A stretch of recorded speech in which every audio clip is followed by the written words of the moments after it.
Well, I mean, the reason why I think the next 10 years will be so pivotal is because number one, the contest between US and China is already baked in. The forces that are driving it are structurally already created.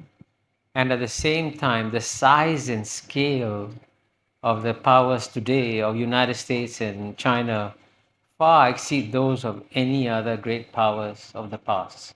I mean, the Soviet Union never came anywhere close to overtaking the United States in the size of its economy.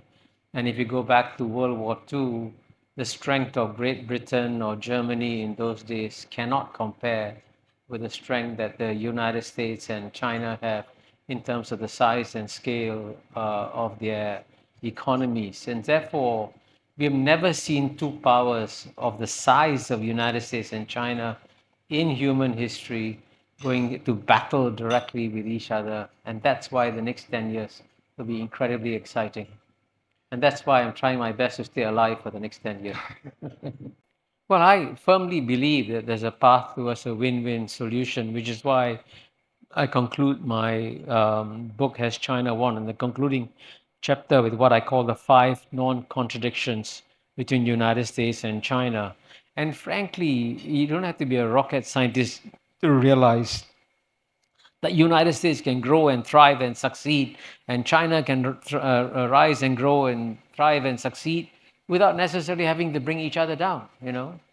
And the one of the problems here, which is of course a very large issue, geopolitics is still driven by concepts and metaphors that come from 19th century battlefields where it was all a zero-sum game, especially within the powers in Europe. But we are no longer in the 19th century, we're in the 21st century. And in the 21st century, if you're a reasonably educated human being, you have to realize that the priority number one for the human race is to save planet Earth, because if planet Earth goes, that goes to human race. We don't have planet B to go to. So if we were rational, intelligent human beings, we should all be coming together, including US and China, to first save planet Earth. But what's amazing is that we actually may end up in a situation where the United States may re-elect a man, Donald Trump, who actually doesn't even believe in climate change, which is shocking, right? So the fact that the world's most educated society can elect a complete ignoramus on the greatest threat facing humanity is a sign that the world is in trouble. I would be fair to say that the Anglo-Saxon media provides a distorted perspective of China. And I would say that if you talk to the average American, they genuinely believe that the Chinese Communist Party has locked up 1.4 billion people in a jail, that the Chinese people are being oppressed by this repressive Chinese Communist Party. And most Americans are not aware that in the year 2019, before COVID came, 139 million Chinese traveled freely out of China, and 139 million Chinese returned back to the gulags of China.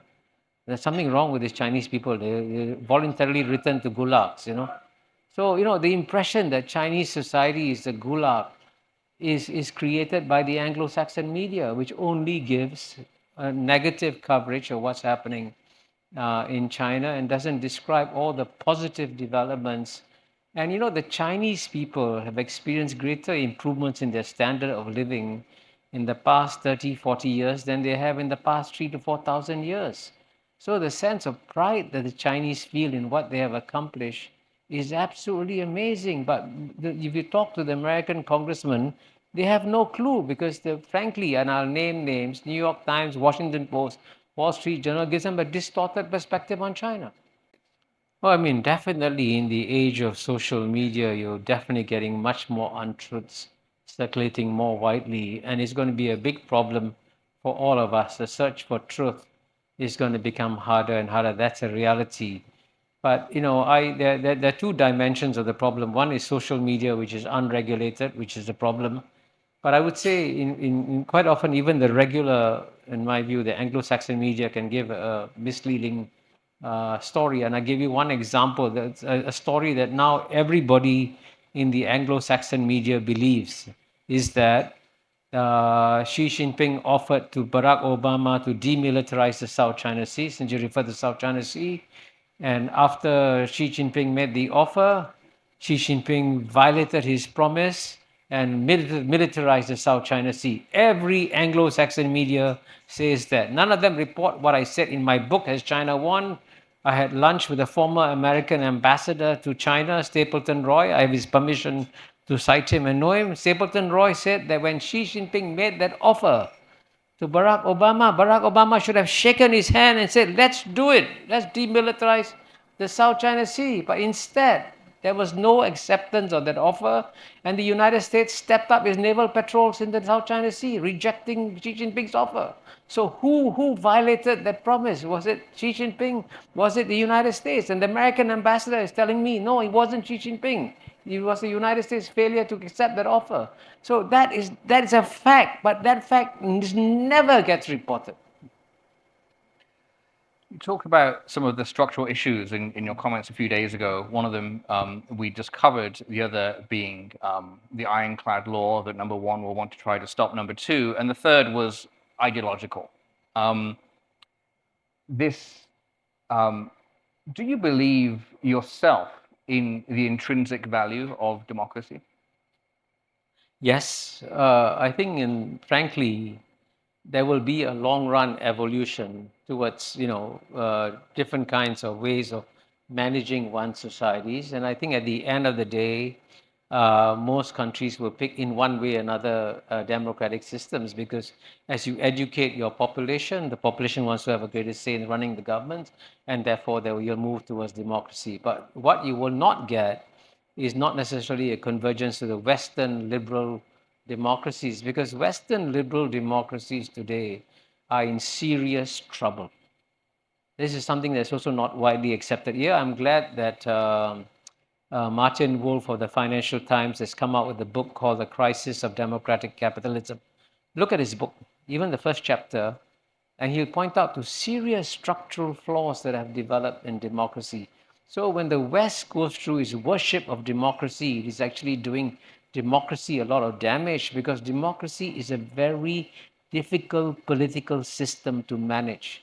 And the warnings of why it's difficult to manage was given to us over 2,000 years ago by Plato. He warned us of populists. We didn't listen to his advice, and Donald Trump came back. Now, I want to emphasize that the West will remain the single strongest civilization on planet Earth for several more decades. I mean, the West is not going to die and collapse in any sort of way. But the difference is that, I remember 100 years ago, in 1924, 100,000 Englishmen could effortlessly rule over 300 million ancestors of mine in India, which is remarkable. 100,000 Englishmen running 300 million Indians. Now, can you imagine that happening today? Impossible, right? Which is why I said in my recent Financial Times piece, it's time for UK to give up its Security Council seat and give it to India, which is now a much more powerful country than UK, which is a sensible thing to do, which I guarantee you the British will not do. But that's an example of the power shifts that have to occur. The relative power of the West is going to decline significantly, and the best way for the West to manage the decline is to intelligently share its positions in global governance institutions with the rest of the world. Now, the question of synergies is easier to answer. I do believe there are tremendous synergies that can exist between the United States and China, and that's the conclusion of my book, Has China Won? It's time for the US and China to come together, first of all, to save planet Earth, right, because of climate change, and then also work together to improve the conditions of the rest of humanity. Because if they work together, they can achieve a lot more. And frankly, it doesn't matter whether the United States has the largest economy or the second largest economy. If the American people are thriving and doing well, that's the most important thing. Well, I mean, if you look at the history of East Asia, the countries that have successfully transformed themselves from what I call third world economy to first world economy have always had leaders who stayed in office for quite long. South Korea, Park Chung-hee. If you look at territory like Taiwan, Chiang Ching-kuo, and certainly if you look at Singapore, Lee Kuan Yew. So there's a certain phases in the development of societies where having continuity of strong leadership makes a big difference. And by the way, in the British parliamentary system, you can stay on as a leader for 30 years if you win the elections and so on and so forth. So at the end of the day, length in office is not what matters. It's what you do with that length in office, whether or not you transform your society and leave behind something that is positive. And I'll give you another example. And this obviously you can see is a much more controversial example.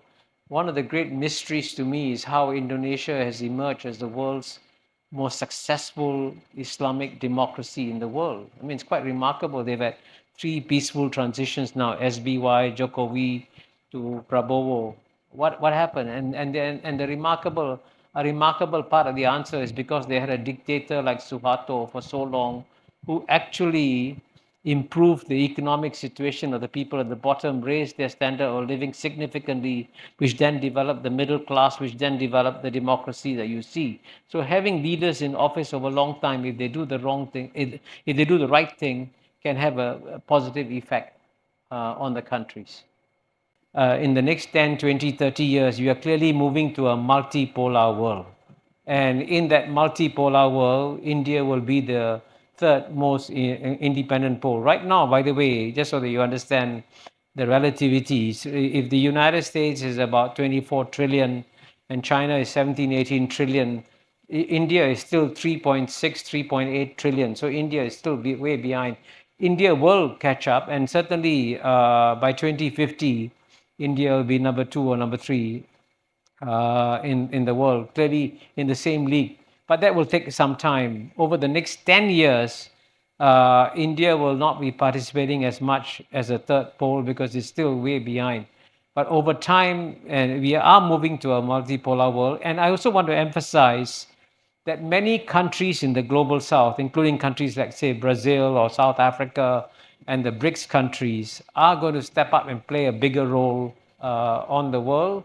And if you want to understand the world that is coming, I describe it in 3M words. Okay, it's going to be a 3M world.